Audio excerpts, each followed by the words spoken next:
The hidden self-sabotage pattern no one ever talks about in dating. What happens for us is the experiences that we had in the past, the hurt, the debilitating, the degrading, the manipulation, heartbreak, beautiful love and love story. Doesn't matter what it was and when it was. These are all things that stay with us, and we protect ourselves. And it's almost like we have that voice saying, no, all men are the same. No, this person's not right. If you date this person, people will think this. Remember last time you dated somebody. He'll do the same as the other guy. He's not telling you the truth. He's got an ulterior motive, right? Doesn't matter whether it's a man, because they do the same. Probably not as bad as us women. And what we do with that is we just continue to protect ourselves because we're strong, we're independent, we've broken free from, we've achieved whatever it might be, even bringing up a child and something you do in the community. It doesn't matter what it is. You're strong, you're successful, and you're independent. And then you've been hurt, you've been,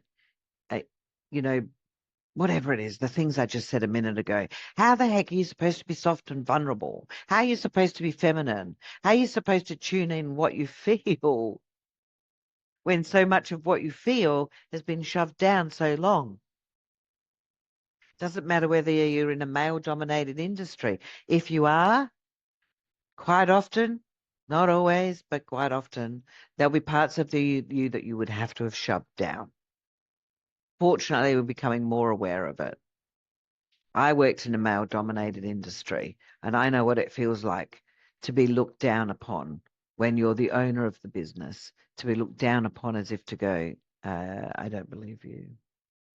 So whatever it is that we are protecting ourselves from, it's okay. We will still protect ourselves.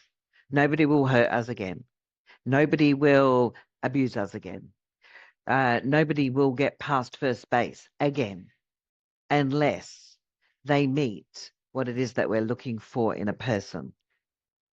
Unless when we ask the questions that we want to ask, they can answer the questions and we can generate a conversation that is reciprocating, like communicating backwards and forwards about something.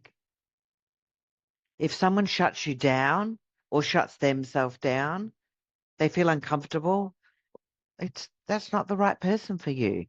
And the faster you go, not the right person for me, the easier it is for both of you. Why prolong something you know is inevitable? Stop looking for people to change.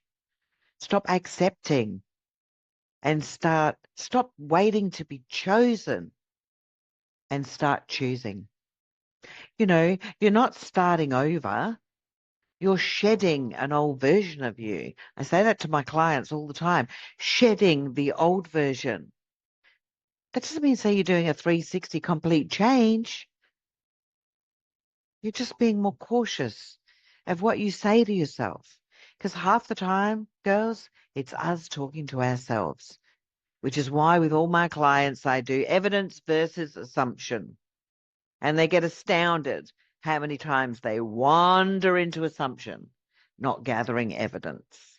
That's something that we do. And we start to do that as soon as we start to recognize who we are and start making those small changes. I see this pattern with high-level women, not at the beginning, but in the middle of the process. Out of the gate strong, that happens. Everyone else says, oh, you've been ghosted. Oh, what about this? Oh, you shouldn't be doing that. You're being too picky.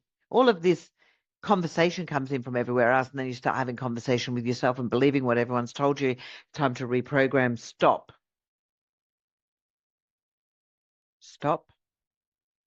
Reprogram. It is something we know. Quantum physics, neuroscience, The Secret, all of these things. So this is where my clients move into the shift the shift phase, the identity disruption phase, whatever we want to call it. At this point, most women don't expect it to come up. They feel like they've done the work. They're in a great space.